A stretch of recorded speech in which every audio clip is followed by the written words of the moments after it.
Hey, happy Thursday. If you are enjoying a warm beverage or cold beverage, depending on where you are, cheers to a good day. This is my afternoon coffee, which is my second favorite coffee. Okay, it's Thursday. Let's get started. Here are the 3 things I want to share with you this week. So first is it's called Creative Market, creativemarket.com. My friend Alyssa sent it to me. It's a place where creators can sell fonts and design packages and brand packages and all kinds of creative, awesome digital things for your business. So the reason she shared it with me is they were giving away, there were 6 free things that you could download that day. And one was a watercolor template. And what I mean is it's a digital image where you can upload your watercolor to make it look like, to have like an image for your shop. So there's a lot of different stuff. I had no idea this existed. I knew about Fiverr.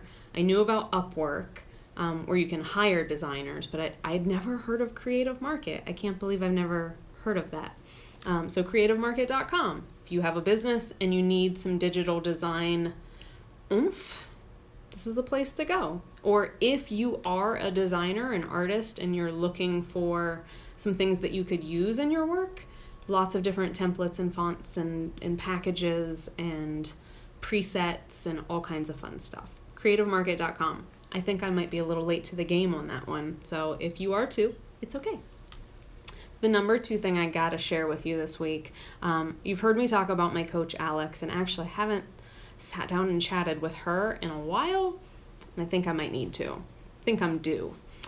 So Alex Jamison, co-creator of Supersize Me. I started doing some coaching with her in 2019. She does a lot of little workshops online, just little webinar type workshops, and they're usually small and intimate, and you actually get on camera with another, a small group of women, and you just kind of hash some things out in a really creative, loving way. It's unlike any other coaching I've done. Hers is more about getting into a mindset of possibility, of believing that not only that you have value, that your value is worth sharing. She helps you kind of gain some clarity on what it is you want. What, like, if you could have what you really wanted, what would that be? And she helps get you in your body to where you can feel those things, so that you're out of your head, or out of all the worry, and you start kind of diving into what is possible versus how am I going to do that. So she also has a podcast called Her Rules Radio. Love the name. She's a champion for women. And she's a leader. She's not afraid to stand up. So her podcast, Her Rules Radio, episode 234 is Powerful Questions to Coach Yourself. So let's say that you can't, that one-on-one coaching isn't in your budget right now, or it doesn't fit your schedule, but you really want to kind of dig into some of this stuff on your own. Obviously, I recommend a writing practice of some sort, but this podcast, she goes through and asks you all of those questions that she asks during a coaching session, so that you can ask yourself these things about, like, what would it look like if this all worked out, or in 5 years or in a year things have been successful, you're on the right path. What does that look like? So then you can kind of get an idea of what it is you're even trying to achieve, which, to be honest, that I think is the part most of us skip, is the inner reflection of what it is we actually want, why we want it, that it's okay to want it. All of these things I mean, these are the things I'm working on, so that's why I talk about this stuff. That's why I'm listening to podcasts like Her Rules Radio. So that was episode 234. It's one of the most recent ones, but it's powerful questions to coach yourself. So if you can't get in on some one-on-one coaching, or there isn't really group coaching that feels right, and you want to do some of the work yourself, check out that episode. You won't be disappointed. Thing number 3 is obviously I'm still reading The Illusion of Money by Kyle Cease. I don't know why I said that's obvious. Obviously. I feel like that's just a tick. So I'm reading The Illusion of Money by Kyle Cease. And in this week's book club, we had an exercise where you rank or rate all the things you do and want to do 1 through 10. 10s being like the highest version of you. Like if you are at peak, what does that look like? So for me, like a 10 activity is painting. If I'm sitting down to paint, that's a 10. Even if I'm struggling with it, even if I'm not like, but when I'm painting, that's one of the highest versions of me that I can be. So then you go through and you look at some of the 1s and the 3s and the 4s. There's going to be a lot of 3s and 4s. There's going to be a lot of like 6s and 7s. But the whole goal of the exercise is to start identifying what are those moments we're in our highest self versus the moments when we're not. So where painting is a 10, bar hopping for me might be a 1 or a 2. It's going to cost me a lot more money. I'm probably going to drink too much. Maybe it's a loud, bars tend to be loud, so I'm probably not going to have the best conversation, because let's be honest, the best conversations are the ones like with just a small group where you can really talk. So bar hopping, I might have a headache, I might throw up, I might not feel well the next day. I know I'll be tired, it's going to be a late night.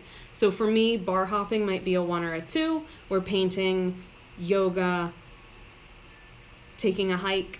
All of these are going to be like 9s and 10s. So I started thinking about how this relates to our money, not just our activities, but to our money. So I want to challenge you to look back at your activities as well as some of the things you've bought. And are there things, 10s, paint supplies that I need? Not just that I am like, paint supply. I love buying supplies. I know you do too. But purchasing watercolor paper, a 10 could be signing up for a yoga class. A 10 could be booking the plane ticket to go to the place you want to go. 10s could be the meditation retreat, or maybe you decided to go premium on like the Headspace app because you want to take meditation seriously. So all of these might be 10 purchases, places where you're spending your money to get you to those 10 activities, to the higher self, to the best version that you could be. 10 could be my friend just bought her husband a guitar making class. He made his own guitar. That's a 10. To me, like that, it's a love of his. So for me, that would be a 10 activity. That's a great place to put money. And where is your money going where it's a 1 or a 2? Maybe even delve up into those 3s and 4s. So where are you spending too much when you're out drinking?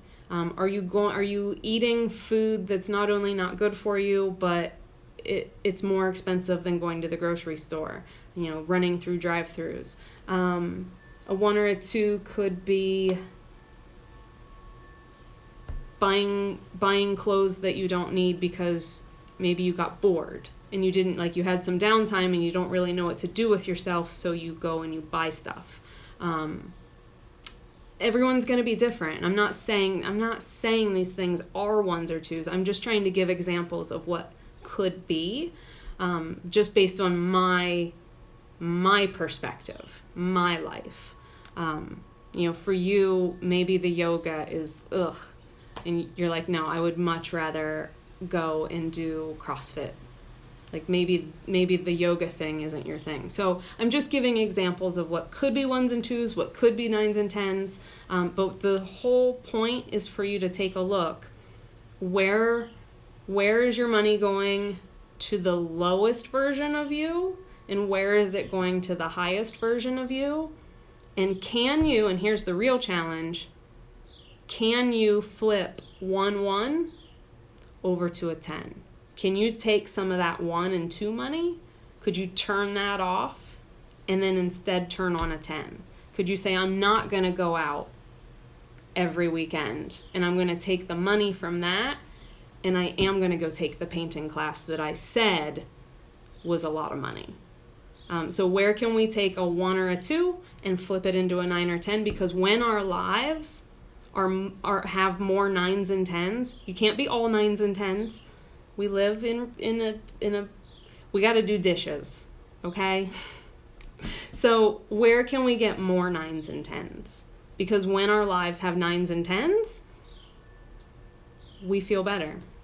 We feel more fulfilled. We feel more centered. We're more content with what we have and what's around us. And that is what we're trying to get to.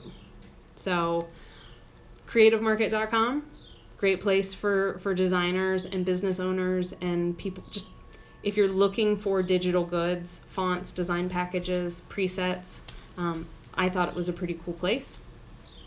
Her Rules Radio, Alex Jameson's podcast, episode 234 specifically, powerful questions to coach yourself. If you can't have a one-on-one coach or a group coach right now, coach yourself. Start doing the work yourself, because you don't have to wait for someone else to do it with you. Like, you can start today. And then the 1 through 10 exercise. Can you take those 1s and 2s? Can you take one of them and instead take that money and put it into a 9 or a 10? So those are the 3 things I have for you this week. Oh, and I have my artwork up online. So this is the very first, get the glare off of it. There we go. So this is the very first painting that I've put up online. The original is still here. I didn't just damage it. But it's up on society6.com/Britni Ross. I now have unframed wall prints, framed wall prints. There's like a wooden tray that I thought looked really nice with this image. What else did I put up? There's a sticker. I like stickers. I always have. I've always liked stickers. So I also made a sticker version available that's like a square of this painting. Again, that's society6.com/Britni Ross, but I'm really excited to be able to offer some prints online because that was a goal for 2019. So yeah, that's what I have for you today. I hope you have a wonderful Thursday. Thanks for hanging out with me, and I'll catch you guys later. Love you. Have a good weekend.